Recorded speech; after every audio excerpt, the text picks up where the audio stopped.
복된 주일 건강한 모습으로 다시 뵙게 되어서 너무나도 반갑고 여러분을 모두 예수 그리스도 이름으로 축복합니다. 오늘은 우리에게 하나님께서 귀한 말씀으로 여러분에게 함께 하시고 또 우리를 기쁘시게 하는, 우리가 예수님을 통하여서 우리의 삶이 또 기쁨으로 가득 차는 그런 인생이 되자 하는 그런 제목입니다. 요한복음 말씀, 우리가 요한복음의 말씀 11장 1절로부터 11장 1절 말씀 1절로부터 7절까지의 말씀을 함께 보독하겠습니다. 요한복음 11장 1절로부터 7절 말씀 함께 읽겠습니다. 시작.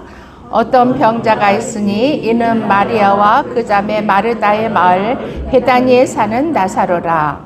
이에 나사로라는 그의 오라비입니다. 이에 그 누이들이 예수께 사랑을 보내어 이르되 주여 보시옵소서, 사랑하는 자가 병들었나이다 하니 예수께서 들으시고 이르시되 이 병은 죽을 병이 아니라 하나님의 영광을 위하며 하나님의 아들이 이로 말미암아 영광을 받게 하려 함이라 하시더라. 예수께서 본래 마르다와 그 동생과 나사로를 사랑하시더니 나사로가 병들었다함을 들으시고 그 계시던 곳에 이틀을 더 유하시고 그 후에 제자들에게 이르시되 유대로 다시 가자 하시니. 아멘.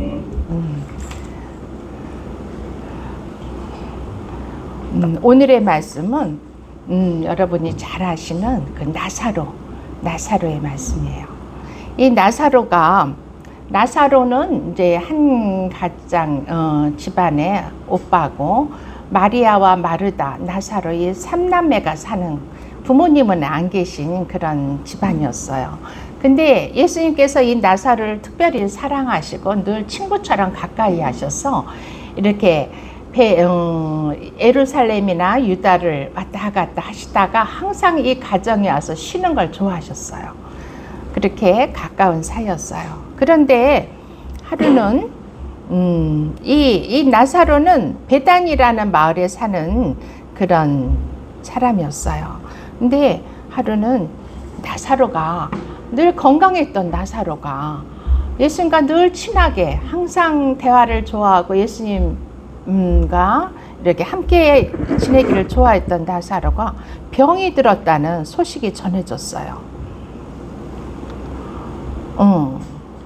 어떤 사람이 이제 그 누이 마르다의 소식을 전해서 주님, 사랑하는 나사로가 병이 들었나이다. 어서 오세요. 빨리 와서 이 병을 고쳐주세요. 하고 소식을 전한 거예요. 그러자 그 누이들이 이제 나사로가 병이 들었기 때문에 고쳐달라고 요청한 거죠. 그런데 예수님은 나사로는 죽을 병이 아니다. 오히려 그 병으로 말미암아서 하나님께 영광을 드릴 것이다. 그리고 예수님이 하나님의 아들이랑, 내가 하나님의 아들로 이 땅에 온 것을 증거하게 될 것이다. 그렇게 말씀하시는 거예요. 그러면서 안 가세요. 나사로, 그 친한 친구 나사로가 병이 들어서 다 죽게 됐다는데 안 가시는 거야. 그러면서 유다 지방에 더 머물러 계시는 거예요. 그러자 이제 나사로가 죽을 병이 아니라고 했는데 며칠 있다가 소식이 다시 온 거야. 나사로가 죽었다는 거예요. 이미 나사로가 죽은 지 나흘이 돼서 나흘이 된 후에야 그 다음 예수님은 제자들과 함께 베다니 나사로의 마을에 오게 되셨어요. 너무 이상하죠? 그래서 마르다가 쫓아나와서 막 예수님께 울면서 예수님이 여기에 계셨다면 우리 오라비가 죽지 않았을 텐데, 이렇게 눈물을 흘리면서 예수님께 동네 어귀까지 달려나와서 예수님이 제자들과 함께 오시고 있다는 소식을 듣고 동네 어귀까지 마르다가 달려나왔어요. 그리고 이렇게 예수님께 하소연을 하고 있어요. 당신 여기 계셨으면 우리 오라비가 죽지 않았을 텐데 당신 늦게 오셔서 죽었잖아요 하면서 막 우는 거예요.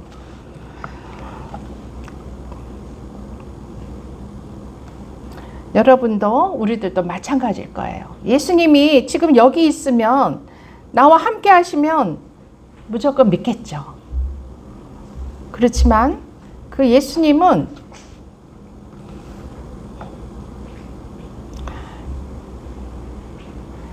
우리에게 우리가 가까이 있다고 역사하시고 멀리 있다고 역사 안 하시고 그러는 예수님이 아니세요.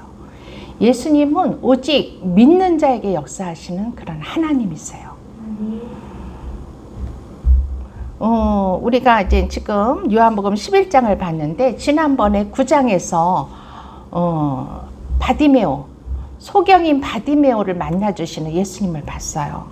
이렇게 맹인의 눈을 뜨게 하시고 눈을 뜨게 하시는 그런 예수님이셨죠. 그렇지만 사람들은 그 메시아로 오신 예수님, 이 유대인들은 메시아 사상이 있었어요. 언젠가는 하나님이 자기와 함께 하시러 내려오셔서 메시아로 오셔서 그리스도로 오셔서 우리를 구원할 거다 하는 그 구원의 사상들이 그들이 갖고 있는 메시아 사상이었어요.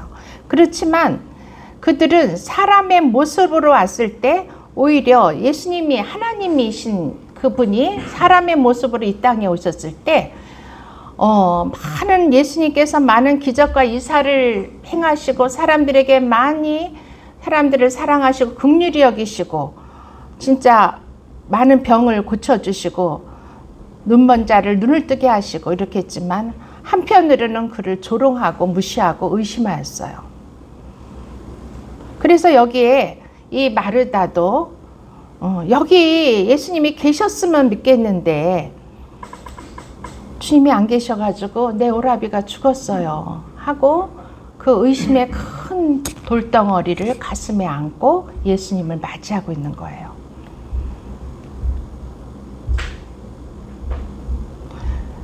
지금이라도 예수님께 구하는 것을 하나님께서 주실 줄 믿습니다.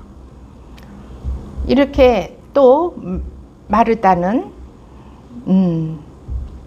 말은 고백은 하고 있지만 그 다음에 말씀에 보면은 우리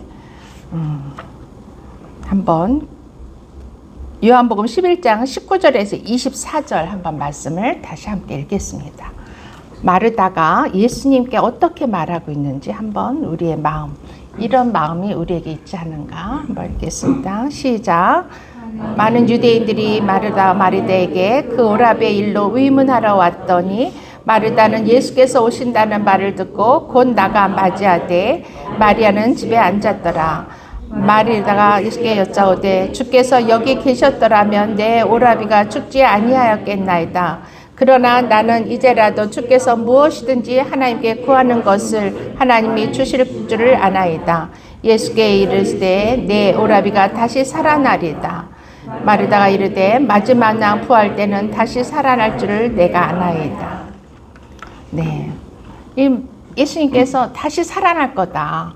내 오라비가 죽지 않았다. 잠시 자는 거고 이제 내가 그를 살릴 것이다. 이렇게 힌트를 주고 있는데 이 마리아는 뭐라 그래요? 마지막 날 부활 때는 다시 살 줄. 우리 오라비도 그때 가서나 살아날 줄을 아나이다. 지금 당장 예수님께서 하실 일들을 부인하는 거예요. 예수님께서 나사로를 살릴 수 있다는 것을 믿지 못해요. 이 마르다도 지금 예수님을 불신하고 있는 거예요. 이 의심의 돌덩어리가 이 안에 있는 거예요.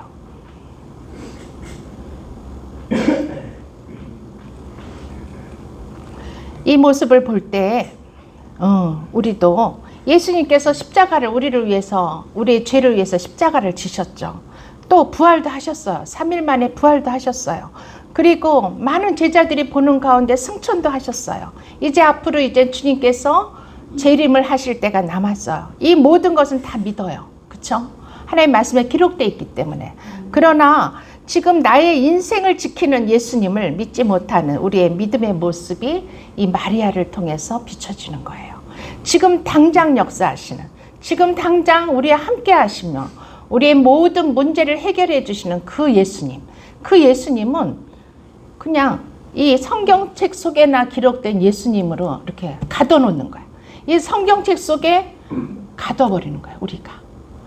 그런 하나님이 아니세요. 하나님은 살아계시고 오늘도 살아계시고 우리 함께 역사하지, 우리의 삶 속에 적극적으로 개입하시고 들어오셔서 우리에게 역사하시는 하나님이심을 믿어야 됩니다. 아멘.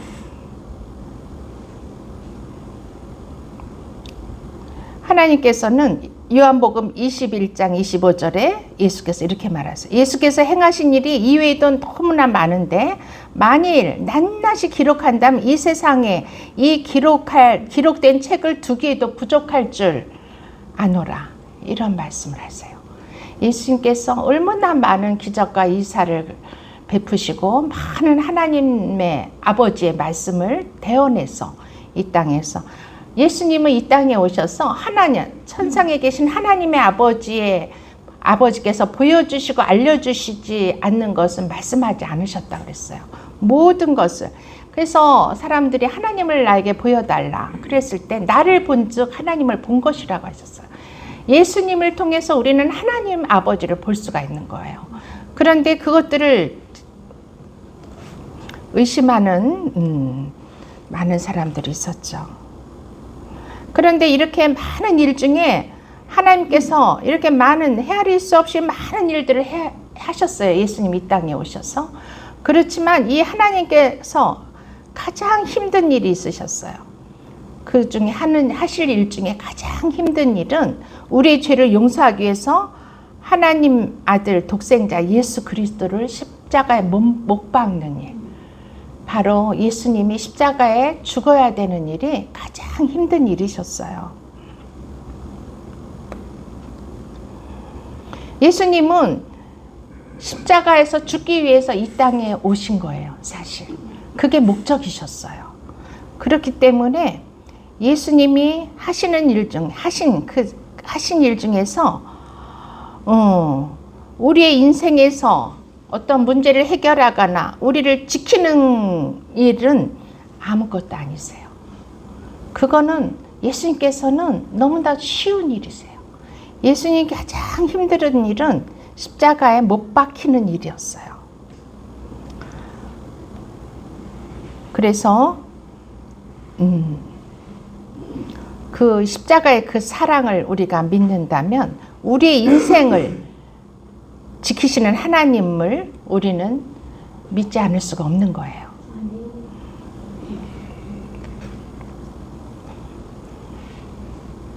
예수님께서 보실 때 병든 것을 고치시는 일과 죽은 자를 살리시는 것 같은 일은 우리가 볼 때는 참 다를 것 같아요. 그렇죠? 그래서 마리아도 예수님 당신이 우리 오라비가 죽기 전에 병들었을 때 오셨으면 병은 고쳐주셨을 텐데 이제 죽은 지 나흘이 돼서 무덤 속에서 이제 썩은 냄새가 풀풀 나는데 이제 어떻게 하실 거예요? 이것을 같은 선상에서 쉬운 일로 여기질 않으신 거예요. 아는 거죠. 그렇지만 예수님은 병든 것을 고치는 일과 죽은 자를 살리는 것은 같은 것임을 보여주기 위해서 오히려 나사로가 죽은 뒤에 죽은 뒤에 오신 거고 그냥 그가 죽도록 그냥 내버려 두신 거예요. 왜냐하면은 죽은 자를 살리고 부활하시는 그 하나님을 유대인들에게 보여주고 나타내 보여주시기 위해서. 이제 예수님은 얼마 있으면 유월절을 맞아서 이제 예루살렘 성에 올라가서 십자가를 져야 되는 그런 때가 오고 있어요. 그 마지막 예루살렘에 올라가기 전에 이 나사로의 집에 오신 거예요.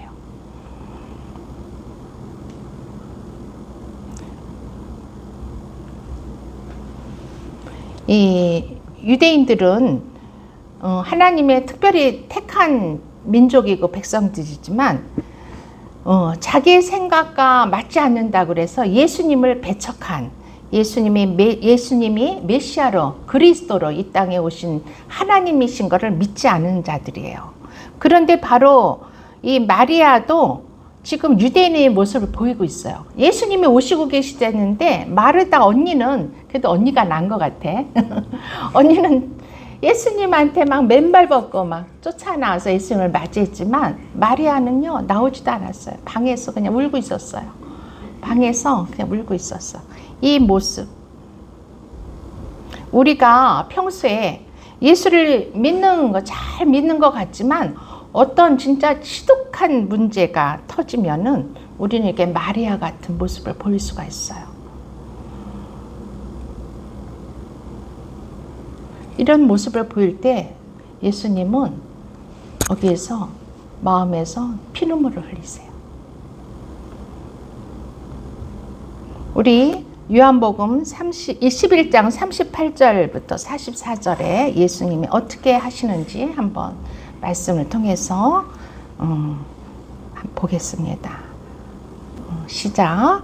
이에 예수께서 다시 속으로 비통히 여기시며 무덤에 가시니 무덤이 굴이라 돌로 막았거늘 예수께서 이르시되 돌을 옮겨 놓으라 하시니 그 죽은 자의 누이 마르다가 이르되 주여 죽은 자가 나으리나 벌써 냄새가 나나이다. 예수께서 이르시되 내 말이 내가 믿으면 하나님의 영광을 보리라 하지 아니하였느냐 하시니 돌을 옮겨 놓으니 예수께서 눈을 들어 우러러 보시며 이르시되 아버지여 내 말을 들으신 것을 감사하나이다. 항상 내 말을 들으시는 줄을 내가 알았나이다. 그러나 이 말씀하옵는 것은 둘러선 무리를 위함이니 곧 아버지께서 나를 보내신 것을 그들로 믿게 하려 함이니이다. 이 말씀을 하시고 큰 소리로 나사로여 나오라 부르시니 죽은 자가 수족을 맨 채로 나오는데 그 얼굴은 수건에 쌓였더라. 예수께서 이르시되 풀어놓아 다니게 하라 하시니라. 아멘. 예수님은 마음으로 분노하셨어요. 그리고 비통히 여기셨다고 말씀하겠어요. 그리고 사람들과 함께 제자들과 함께 무덤 앞으로 가셨어요. 그리고 저 돌을 굴려서 치워라. 그 막은 것을 이스라엘의 장례 문화는 우리처럼 땅에 이렇게 묻는 것이 아니라 산에 흙이 굉장히 무른가 봐요. 이렇게 파면은 파지는 그런 쉽게 파지는 그런 산에 그걸 파서 굴을 만들어서 그곳에 시신을 안치하고 돌로 그 무덤 문을 막아놓는 그런 장례 문화였어요. 그래서 그 돌을 이제 무덤을 막아놨던 돌을 굴려서 옮겨라 이렇게 말씀하시는 거죠. 그랬더니 그때 언니 마르다가 주여 죽은 지 나흘이나 돼서 이제 시체가 다 썩었어요. 그걸 어떻게 하시려고요? 이러는 거죠. 그때 예수님께서 다시 마르다에게 친절하게 말씀하세요. 예수님은 참으로 친절하신 것 같아요. 저 같으면 화가 나가지고 이것들아 여태까지 내가 너희들과 함께한 날이 얼마더냐. 그런데 어찌하여 나를 그렇게 모르냐. 이렇게 화를 내셨을 텐데 그렇게 말하시지 않고 예수님은 내 말이 내가 믿으면 하나님의 영광을 보지 않겠느냐 말하지 않았느냐 하고 더 부드럽게 네가 곧 하나님의 영광을 볼 것이다. 이것을 깨닫게 해주시는 거예요. 그리고 돌을 옮겨 놓으니 예수님께서 하늘을 보고 하나님 아버지께 기도하세요. 늘 우리 예수님은 하나님께 기도할 때 하나님께서 다 모든 것을 응답해 주셨어요. 물론 그걸 알지만은 모여있는 무리들 앞에서 소리내서 예수님께서 기도하심으로 말미암아 이분이 바로 하나님의 아들이시구나를 알게 하기 위해서 일부러 그렇게 기도하신 거예요. 소리를 내서. 그러자 이 기도를 마치고 나서 바로 큰 소리로 무덤을 향해서 무덤에 들어가지 않으셨어요. 예수님은. 무덤 밖에서 나사로야 나오라 하고 소리치셨어요. 그러자 이 죽은 나사로가 기적처럼 죽으면 사람을 이렇게 시신을 이렇게 우리도 그렇잖아요. 삼배로 동동 도이는 동이고 꼼짝 못하게 이게 굳어서 굳은 다음에 이렇게 염을 하지 못하니까 그 전에 다 염을 해서 시신을 동이는데 이 뭐 이스라엘도 같은 문화였던 것 같아요. 그래서 얼굴이며 머리부터 발끝까지 다 수건으로 동여맸는데 나사로가 나오는 거예요. 어떻게 나왔을까요? 경빈아, 나사로가 어떻게 나왔을까? 다 동동 동여맸는데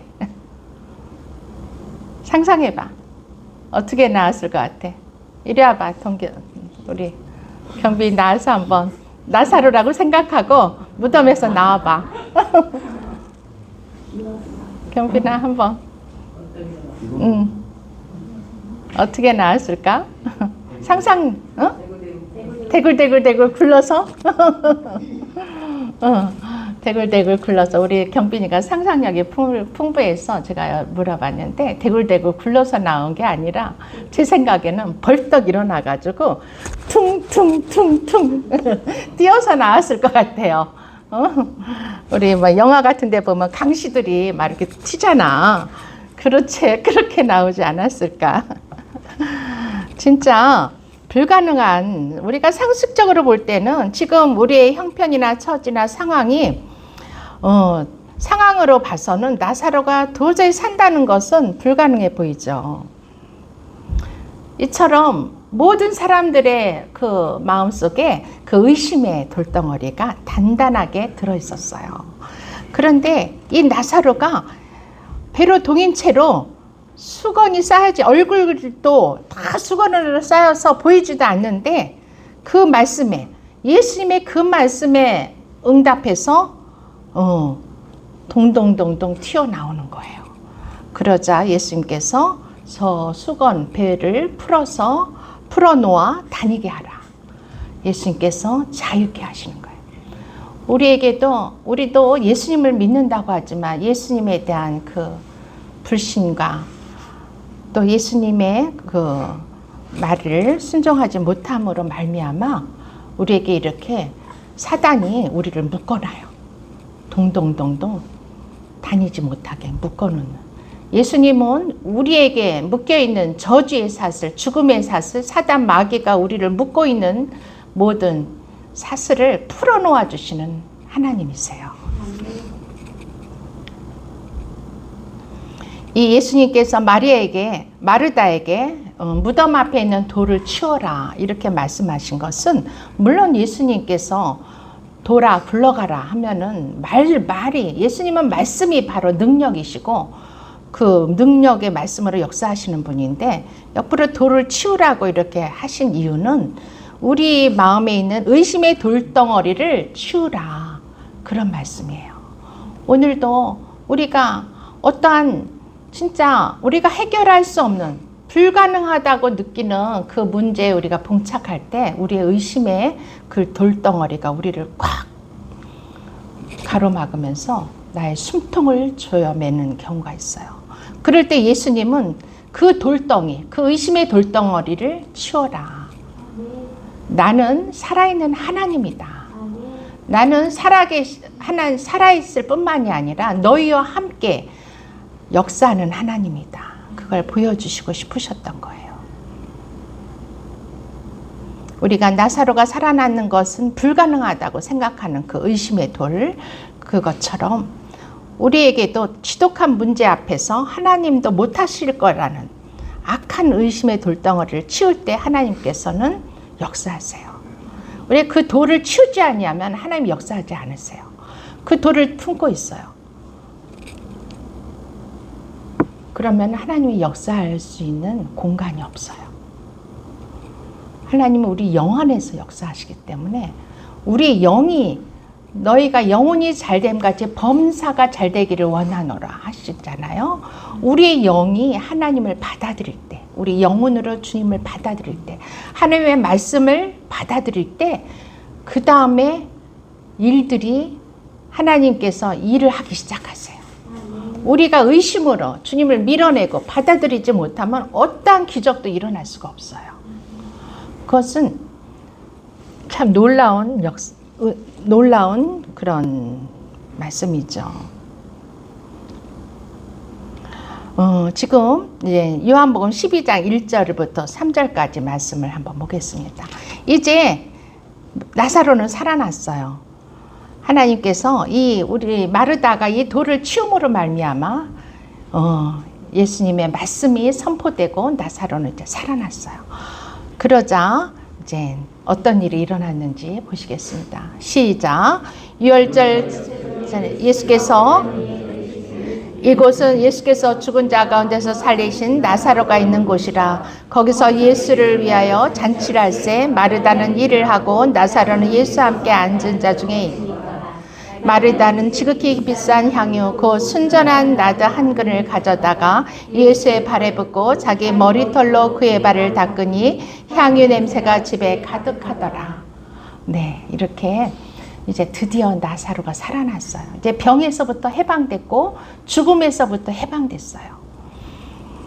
그러자 이제 나사로가 예수님을 다시 그러고 이제 떠나셨어요. 그리고 유월절이라는 것은 예루살렘의 이스라엘의 굉장히 큰 명절이에요. 우리 같으면 막 설 그런 명절이겠죠. 큰 명절이 엿새전, 큰 명절이 있어서 엿새전이었어요. 근데 이제 그 명절이 있을 때는 그들은 다 예루살렘 성에 가서 그 정결 의식을 행해요. 그리고 거기 가서 제사하고 이러는데, 그래서 예수님도 이제 예루살렘에 가기 위해서 이제 길을 떠나셨어요. 그랬는데 그 유월절 가기 엿새 전에 나사로가 그의 집으로 다시 예수님을 초청해요. 그리고 성대한 잔치를 하게 됩니다. 그래서 언니 마르다는 열심히 잔치 준비를 해서 일을 하고 있고요. 또 나사로는 예수님과 함께 이 제자들도 같이 왔겠죠. 앉아서 예수님의 말씀을 듣고 있어요. 예수님의 강론을 듣고 있겠죠. 그때 마리아, 그냥 전혀 의심이 많았던 그 마리아, 그 둘째 마리아가 지극히 비싼 향유, 곧 순전한 나드 한 근. 이 순전한 나드 한 근이라면은 평생에 자기가 결혼하기 위해서 결혼 지참금을 모아놓은 그런 돈과 같다 그래요. 그 향유, 이스라엘의 여인들은 그 나드를 이렇게 모아서 결혼할 때 가져가나 봐요. 근데 그 순전한 향유인 그 나드 한 근을 가져다가 예수님의 발에 붓고 예수님께 그 향유를 다 발에 붓고서 자기의 머리털로 예수님의 발을 닦아드려요. 그런 헌신을 보여요. 그러자 제자 중에 한 제자, 유명한 제자 가룟 유다가 화를 내요. 어찌하여 그 비싼 향유를 거기에 허비하느냐. 그걸 팔으면 많은 가난한 자를 도와줄 수 있을 텐데. 이렇게 하면서 화를 내는 거예요. 그러자 예수님께서 그냥 두어라. 그가 하는 일이 옳도다. 이렇게 말씀하세요. 이 마리아는 예수님께서 이제 오빠 나사로를 살리시면서 마리아는 예수님께서 예전에 하신 말씀이 이제 깨달아진 거예요. 아, 맞아. 예수님께서는 온 인류를 위해서 내가 십자가 죽을 거다. 그리고 3일 만에 다시 부활할 거다. 이렇게 늘 얘기를 하신 거예요. 그것을 오빠를 통해서 보여주셨구나. 오빠를 통해서 예표로 미리 보여주셨구나. 이제 진짜 이제 본 행함으로 예수님께서 십자가에 가실 거를 아는 거예요. 그래서 예수님이 십자가에 달리시기 그 전에 이 나사로의 집에서 만찬을 벌린 거예요. 우리는 최후의 만찬이라고 그래서 마가의 다락방에서 예수님이 모여서 제자들과 모여서 수족식을 하고 예수님의 그런 것만 기억하는데, 그 전에 이미 최후의 만찬이 있기 전에 이 나사로의 집에서 예수님께서 예수님을 위해서 깨서가 아니라 나사로가 예수님을 위해서, 이 나사로 집안이 예수님을 위해서 큰 잔치를 벌이고 이 마르다와 마리아는 예수님께 헌신을 하고 있는 모습이에요. 이렇게 우리는 예수님을 만나고 예수님의 그 십자가의 큰 사랑을 깨닫게 되면은 우리의 삶이 예전하고는 완전히 180도 다른 삶을 살게 돼요. 그리고 그 사랑이 얼마나 큰지를 그 예수님의 십자가에서 우리는 깨닫게 되죠. 예수님의 십자가는 우리를 죽음에서 구하셨고 사단 마귀의 저주에서부터 우리를 구하셨고 그리고 우리를 사단 마귀의 손에서부터 우리를 구원하셨어요. 그래서 우리를 자유케 한, 이 땅에서 살면서 우리가 부닥치는 모든 문제로부터 자유케 해주세요. 예수님은 특별히 십자가에서 사단 마귀의 머리를 밟으셨다고 그래요.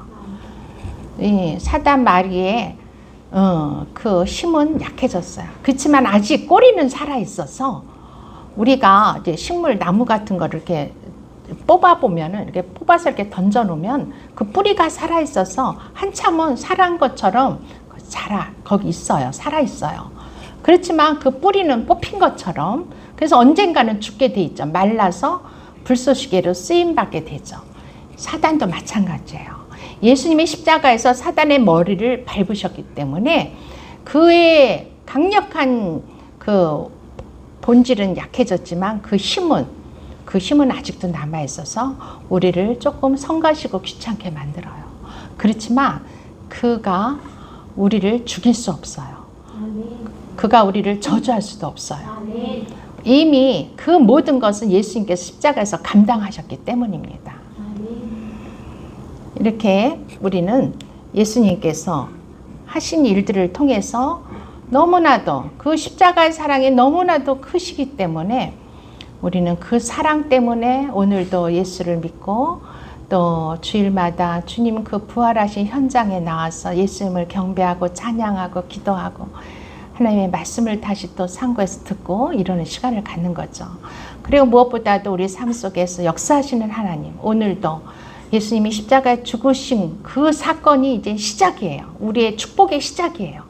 그래서 우리는 죽지 않아요. 우리는 죽는 것이 아니라 이 육신은 흙으로 왔기 때문에 흙으로 하나님께서 지으셨기 때문에 흙으로 돌아가지만 이 육체가 우리가 아니에요. 우리 육체 안에 있는 이 영혼, 진정한 영혼이 우리 자신인 거예요. 그래서 하나님께서는 우리를 그 마지막 날 우리가 숨은 간단해요. 숨 쉬지 않으면 사람 죽어요. 코만 꽉 막고 있으면 숨만 안 쉬면 사람 죽는 거예요. 그렇지만 그걸 죽는다고 안 하고 잠들었다고 말해요. 우리는 잠자고 그 영혼이 그 육체에서 빠져나와서 하나님이 계신 그 낙원으로 또는 하나님이 안 계신 음부로 이렇게 나눠서 가는 것 뿐이에요.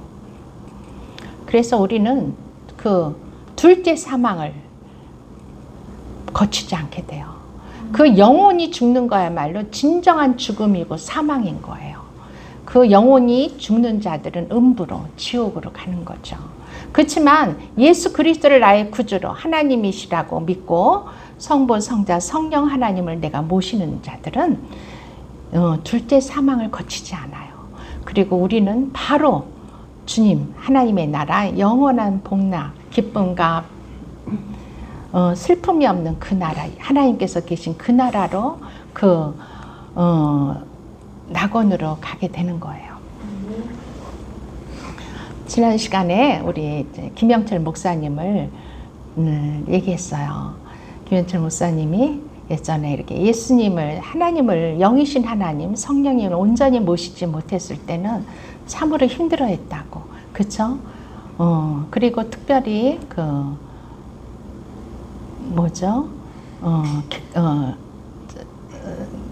인생의 갱년기가 왔을 때, 그 갱년기가 와서 40대 후반에 너무 힘들어해서 진짜 총체적인 그 삶 속에 있는 총체적인 회의가 오고 진짜 자살 충동까지 오고 불면증, 심한 불면증 여기 자살 충동까지 왔던 그분이 성령 하나님, 오늘 우리와 함께 하시는 하나님은 성령 하나님이세요. 아버지 하나님은 하나님 나라에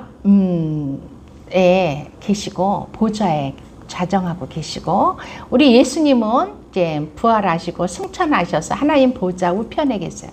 그래서 우리를 위해서 쉼없이 중보하고 기도해 주시는 예수님이세요. 물론 이 땅에 왔다 갔다 왕래도 하세요. 영으로 보는 사람들이 많습니다. 그리고 또 우리와 함께 하시는 하나님은 성령 하나님이세요. 우리 영 안에 하나님이 아주, 예수님이 옆에 와 계셨지만 예수를 인정하지 못하는 자들이 예수님을 온전히 받아들이지, 마르다 마리아도 마찬가지였잖아요. 우리 연약한 우리 인간이기 때문에 예수님 온전히 받아들이지 못하기 때문에 이제 영이 되셔서 우리의 심령 안에 우리 아주 함께 살고자 오셨어요. 그분이 바로 성령 하나님이세요. 그 성령 하나님은 다른 분이 아니에요. 예수 그리스도의 영이시고 하나님의 영이신 그분이 성령님이세요. 그래서 성령님이 우리의 영혼 속에 들어오셔서 이제부터는 내가 너희와 함께 살겠다 하고 오신 분이 성령 하나님. 예수님께서 그래서 부활 승천하시면서 제자들에게 말씀하셨어요. 내가 아버지께로 가면 너희들은 더 유익하다. 왜냐하면 내가 아버지께로부터 성령을 구해서 너희에게 보내시면 너희가 나보다 더 큰 일을 할 수 있다. 그리고 그분은 너희에게서 영원토록 떠나지 아니하고 내가 오는 그날까지, 너희가 하나님께로 오는 그날까지 그 성령님께서 너희들을 인도하실 거다. 영원히 함께 하실 거다. 이렇게 말씀해 주세요. 예수님의 말씀은 거짓이 없으세요. 100% 진리시죠. 진실이시죠. 그 성령님을 저희 김영철 목사님이 2007년도에 만났어요. 2007년도는 평양 대부흥이, 우리나라의 기독교 부흥이 2007년도 평양에서 있었어요. 평양 대부흥이 있던 100주년을 기념하기 위해서 세계에 있는 많은 믿음의 사람들이 한국에 들어오고 또 능력 있는 하나님의 종들이 한국을 들어와서 기도하고 함께하고 기쁨을 나누는 그런 해였어요. 그때 진짜 기적적으로 하나님의 귀한 종을 통해서 성령을 알게 되고 성령을 받게 되는 그런 은혜가 있었어요. 그래서 성령이 임하니까 이분이 그 성령님은 어떻게 우리에게 임하느냐. 우리가 간절히 성령을 사모하고 기도할 때 사도행전 2장의 말씀처럼 간절히 예수님이 승천하시자 남아있는 제자들이 120명이 모여서 마가의 다락방에서 성령 받기를 간절히 기도했을 때 그때 성령이 불처럼 그들에게 임하시고 그래서 그들이 완전히 체질이 바뀌어져 가지고 예수님을 이제 로마 군인들이 잡아서 죽였잖아요. 십자가에 못 박아. 가장 처참한 처형을 통해서 죽였는데 그러자 제자들이 다 무서워서 도망갔단 말이에요. 예루살렘을 다 떠나서 숨었어요. 그리고 거기 가서도 문을 걸어 잠고 그들에게 들킬까 봐 베드로는 3번 어떤 여종에게 3번 예수님을 부인하고 도망갔어요. 그런 베드로 같은 수제자도 다 예수님을 버리고 도망갔으니 뭐 오죽하겠어요. 이게 다 숨어 있을 때 예수님께서 너에게 성령이 임하면은 너희들은 완전히 변화될 거다. 그리고 내가 세상 끝날까지 너희와 함께 할 거라는 것을 말씀하셨기 때문에 마지막 이제 마가의 다락방에 그 많은 제자 중에서 120명이 모여서 전심으로 기도했다고 그랬어요.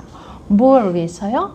성령 받기를 위해서. 그때 일주일 만에 성령께서 불처럼 그들에게 각각에 임해서 그들이 심령이 뜨거워지면서 체질이 완전히 바뀌고 두려움이 사라졌어요.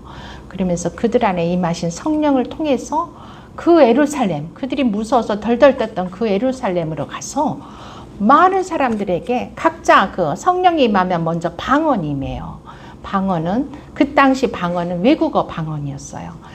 이 예루살렘은 무역도시라 전 세계에서 무역하는 사람들이, 상인들이 다 모이는 그런 도시였어요. 그래서 전 세계인들이 다 모였다고 보면 되죠. 그때 그 제자들이, 120명의 제자들이 쏟아져서 그 예루살렘 성으로 가서 각자의 그 사람들의 나라의 방언으로 말하기 시작했어요. 이 당신들이 유대인들이 죽인 그가 바로 하나님의 아들 메시아 예수 그리스도다. 그걸 선포하며 말해서 그들이 각 나라에서 온 사람들이 그걸 듣고 깜짝 놀랐어요. 와, 그렇잖아도 이 예루살렘에 왔더니 뭐 예수라는 자칭 하나님의 아들 만왕의 왕이라고 한 그분이 십자가에 죽어서 그 도시가 막 시끌벅적한 거예요. 막 그랬는데 와, 저들이 각자의 나라의 말로 와서 그걸 전하는 걸 듣고 아니 저들이 어떻게 저 무식한 사람들 어떻게 우리나라의 말을 알지? 놀란 거예요. 그래가지고 그 말을 듣고 그 복음을 들은 거죠. 그래서 그 복음을 들은 그 상인들이 각 나라에 가서 그들에게 그 나라 사람들에게 그 말을 전했어요. 또 그랬더니 그 전하는 그 무리들 가운데 성령이 또 역사하셔가지고 그들이 예수를 구주로 영접하고 교회들이 세워졌어요. 그건 뭐 예수님이 가서 세운 것도 아니고 사도 바울이 가서 세운 것도 아니고 그들 스스로 교회가 세워지게 된 거예요. 로마에도 저 에베소에도 빌립보에도 뭐 각국에서 다 교회가 서너 사람이 모이면 두세 사람이 모인 곳에 내가 너희와 함께 하신다는 말씀처럼 처음엔 두세 사람이 모여서 그 얘기를 나눴겠죠. 그러자 그 소리를 듣고 여러 사람들이 모이면서 이제 교회가 된 거예요. 이 믿음이라는 것은 그 복음을 듣고 믿는다는 그 믿음은요, 우리 이성으로 지성으로 되는 게 아니라 오직 하나님께서 그 선물로 주셔야지만 믿게 되더라고요. 믿음은 하나님의 선물이에요. 그래서 내가 믿어지지 않을 때면 하나님께 구하세요. 믿음을. 주님, 저에게 그 믿음을 주세요. 당신이 바로 메시아고 그리스도고 살아계신 하나님이심을 믿게 하는 그 믿음을 저에게 주세요 하고 구하시면 됩니다. 하나님의 인격이세요. 인격을 가지고 계신 분이기 때문에 우리가 인격적으로 그분을 대하고 인격적으로 그분에게 요구할 때 너무 기뻐하세요. 그래서 우리의 소원을 들어주시는 거예요. 우리 김영철 목사님이 이제 그 당시에는 장로셨죠. 장로인데 이제 그런 상황을 통해서 성령을 만나게 되니까 이분이 제가 너무너무 놀랐어요. 이분이 그냥 성령이 그 임하니까 불이 임하는 것처럼 그냥 그 사도에게 기도를 이렇게 받았는데 언제 뭐 몇천 볼트의 전기에 쬐인 것처럼 와당 하고 서서 기도를 받다가 뒤로 넘어갔어요. 그러더니 온몸에 전류가 흐르는 거 막. 그래가지고 진동이 오는 거예요. 진동이. 그러면서 집에 왔는데 손이 막 떠는 거예요. 손이 막 진동을 해 떨어요. 그게 진료를 하는데요. 파킨슨 환자들을 아시죠? 이렇게 떨어서 그것처럼 떨어가지고 환자들이 볼까봐 손을 이렇게 내려놓고 숨기고 진료를 했대요. 손이 막 진동이 넘어와가지고.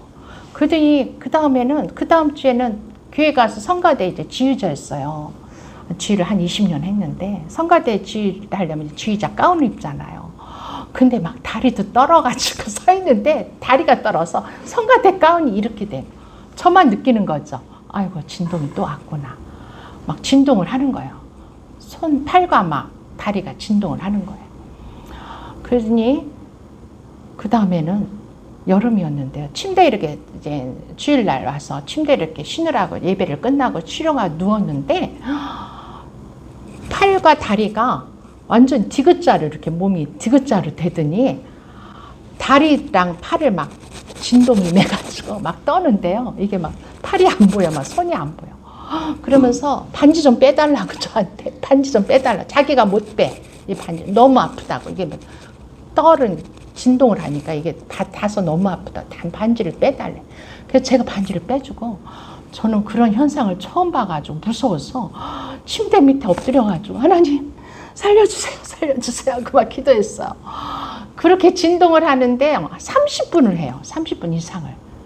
그러고서 이제 가만히 이제 정상적으로 그래서 숨도 하시는 것 같아요. 죽었나? 제가 이렇게 봤어요. 죽지는 않았더라고. 그랬는데 막 전신에 땀을 흘려가지고 옷이 다 젖고 이 시트가 다 젖어. 그래가지고 시트를 벗겨서 갈아야지만 잠자리에 들 수 있게. 그렇게 땀을 흘리는 거예요.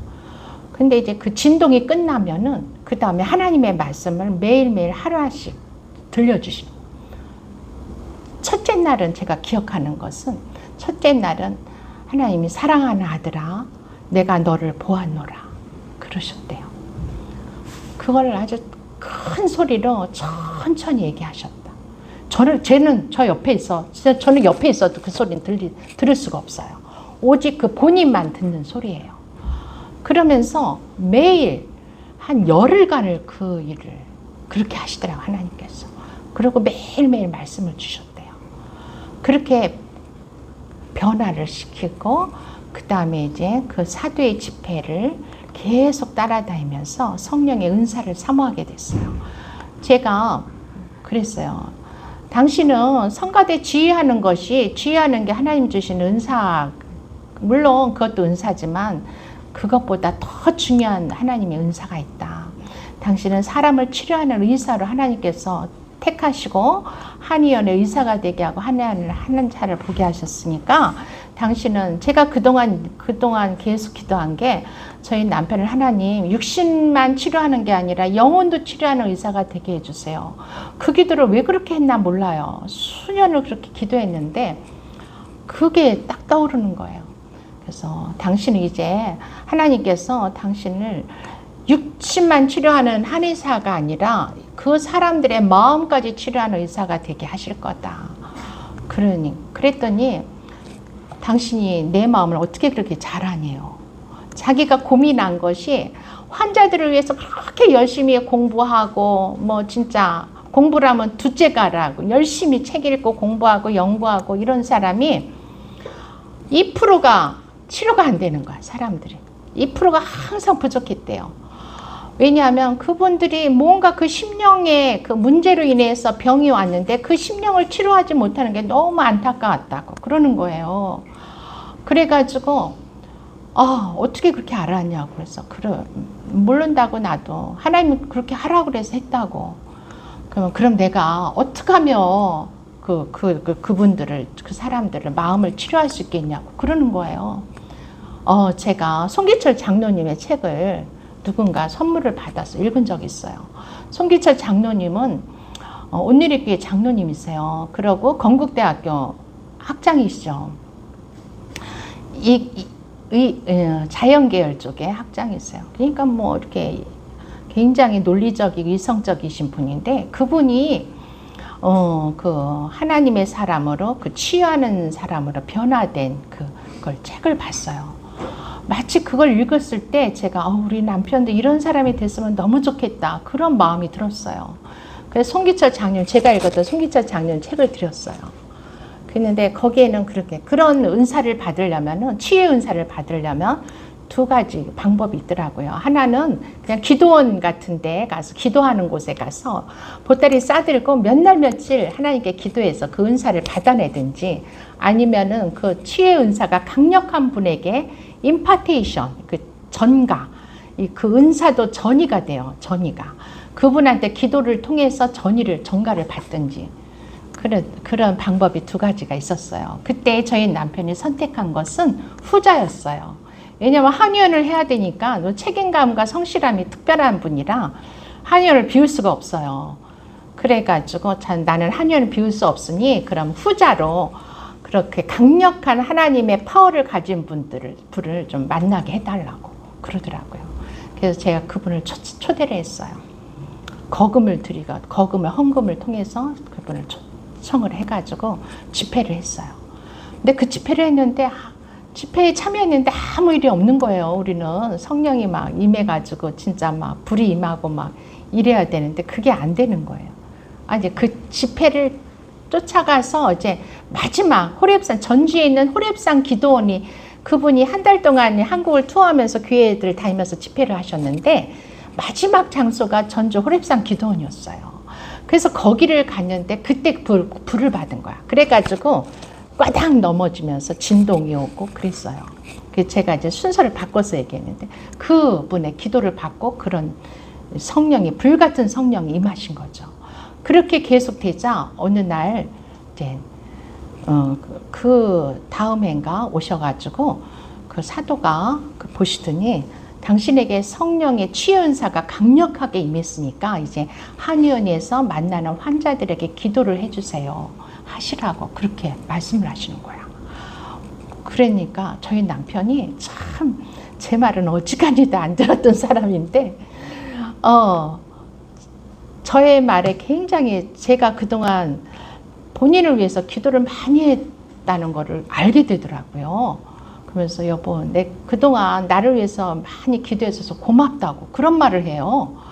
생전 저의 의견이라는 거는 반영이 그분의 마음에서는 제 의견이 1%도 반영이 안 된 것 같았어요. 항상 우리는 그냥 완전히 그냥 소닭 소가 닭 보듯하는 그런 사이였다고 생각이 됐는데 성령을 받더니 제 의견을 구하는 거예요. 자꾸 그러면서 나를 위해서 그동안 기도해줘서 너무 고맙다고 그러면서 그래가지고 그분을 이제 초청을 하게 됐고요. 그렇게 치유 은사를 받게 됐고 그 다음부터는 한의원에 가면은요 이분이 바로 그 말에 순종을 해가지고 예전에는요 기독교인이고 장로고 뭐 안수집사고 장로고 그랬지만요 환자들을 위해서 한 번도 기도해 준 적이 없대요.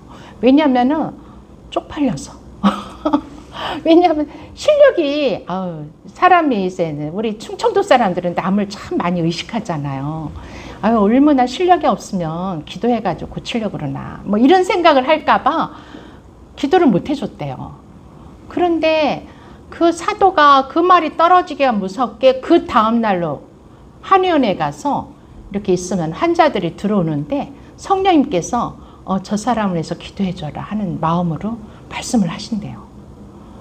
그런데 하루에 꼭 2-3사람을 보내시더래요. 그렇게 뭐 다는 아니고 그 중에 2-3사람이 마음속에서 성령님께서 음성으로 저 사람을 기도해줘라 이러신대요. 그러면은 어떤 때는 뭐 스님도 기도해주고 어떤 무당도 기도해주고 오고 뭐 겁도 없이 막 그런 사람. 근데 이제 무조건 기도해주는 게 아니라 저는 하나님을 믿는 사람인데 당신을 위해서 기도해 드려도 되겠냐고 그렇게 말을 하고 이제 양해를 구하면은 그분들이요 기도해 준다면 다 좋아하더래요. 한 번도 거절한 사람이 없었대요. 그래서 이제 기도를 시작했는데 기도를 하면은 이렇게 그분을 이렇게 손을 잡고 기도를 하게 되면은 그분의 상태와 그들의 마음을 하나님께 다 알게 해주시더래요.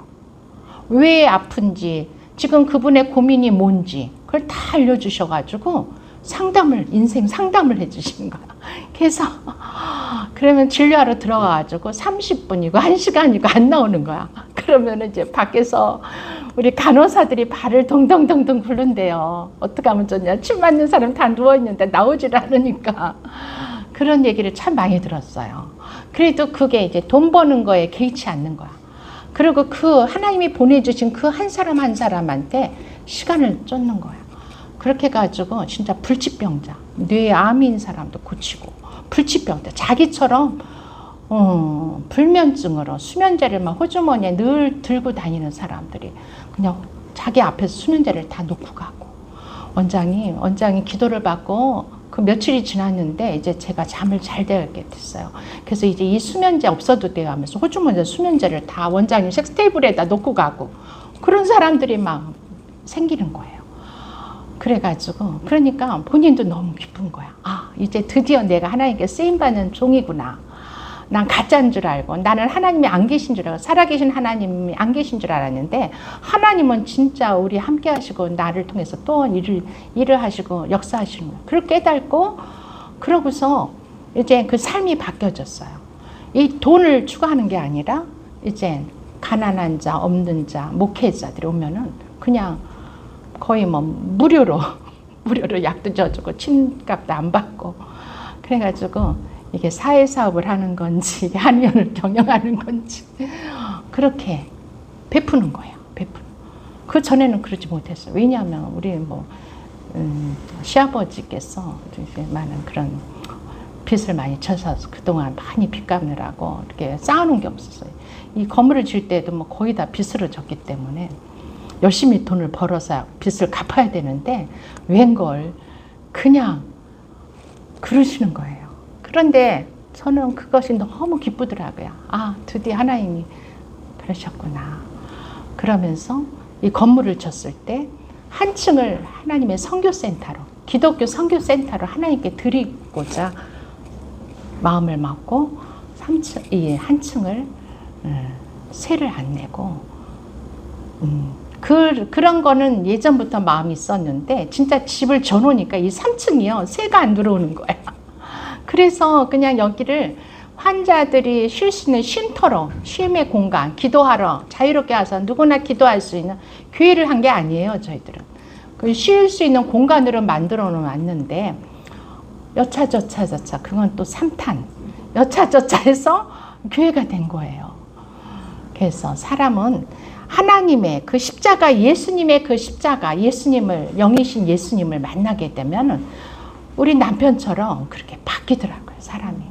저는 살면서 우리 남편처럼 그렇게 바뀌는 사람은 세상에서 처음 봤어요. 우리 아들이, 그 생각이 나네요. 아들에게 저희 남편이 이제 성령을 받고 이제 주님의 사랑을 느끼자 아들에게 이렇게 사과를 했대요. 제일 먼저 아들에게 사과를 했대요. 아들아, 내가 뭐라 그랬다 그랬니? 생각 안 나? 지금 벌써 잊어. 아들아, 내가 너를 너무 엄하게 하고 너무 힘들게 해서 미안하다. 왜냐면 아들이 아빠랑 소통을 안 하는 거야.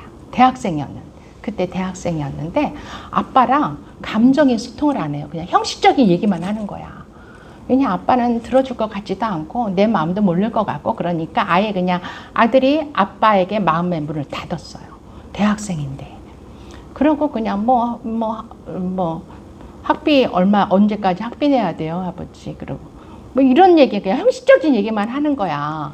이 감정의 소통을 안 하는 거야. 그러자 이제 깨달은 거예요. 아, 내가 아들을 너무 엄하게, 자기 아버지가 자기를 엄하게 키웠기 때문에 또 자기 아들도 그렇게 해야지만 되는 줄 아는 거예요. 뭐 나쁜 건 아니죠.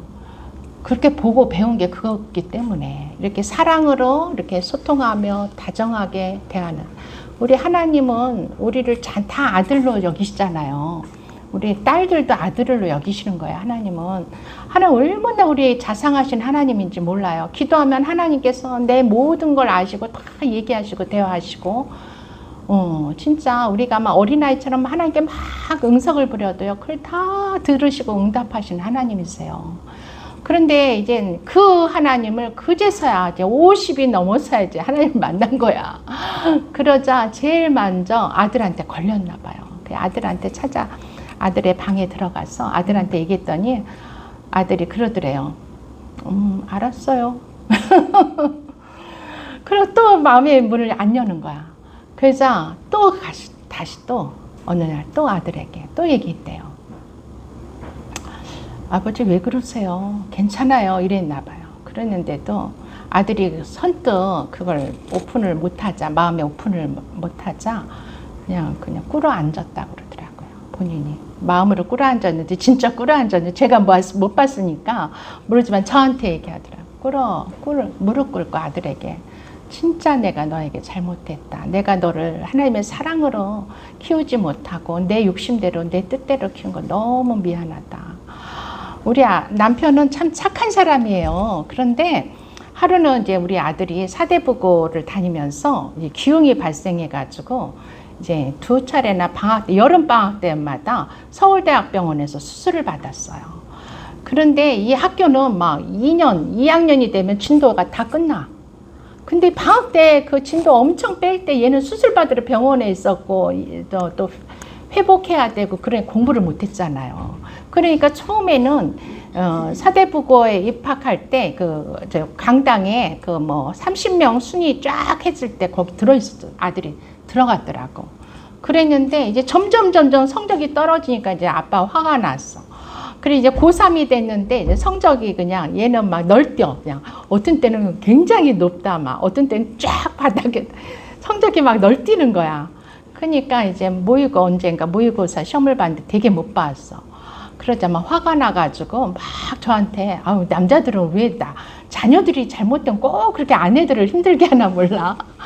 저한테 막 어떻게 지도를 했기에 이렇게 성적을 떨어뜨리고 얘 이런 성적 가지고는 저 지방대도 못 가. 지방대나 가겠다고. 서울에 입문도 못 하겠다. 막 이러면서 화를 내는 거예요.